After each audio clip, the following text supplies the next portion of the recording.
Sa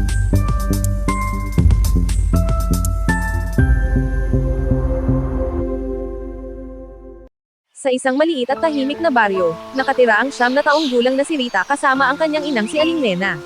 Dating masigla at masipag si Aling Nena, ngunit dahil sa matagal na karamdaman, halos hindi na siya makabangon sa higaan.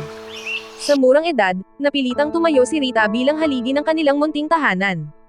Tuwing madaling araw, habang ang ibang bata ay mahimbing pa ang tulog, si Rita ay gising na.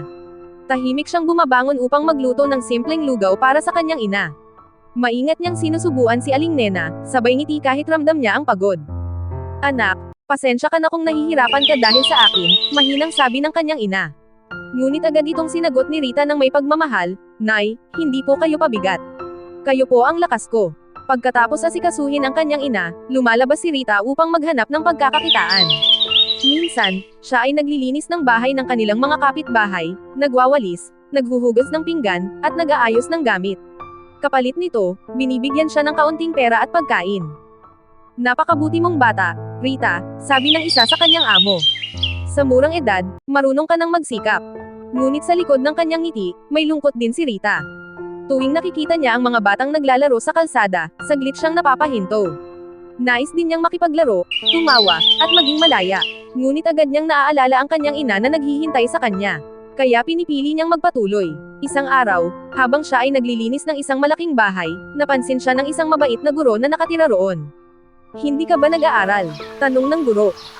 Napayuko si Rita. "Gusto ko po sana, pero wala pong mag-aalaga sa nanay ko." Naantig ang puso ng guro. Mula noon, tinulungan niya si Rita, binigyan ng mga lumang libro at tinuturuan siya tuwing hapon pagkatapos ng kanyang mga gawain. Unti-unting natutong magbasa at magsulat si Rita. Kahit pagod, pinipilit niyang mag-aral dahil alam niyang ito ang susi sa mas magandang kinabukasan. Lumipas ang mga taon, at sa kabila ng hirap, hindi sumuko si Rita.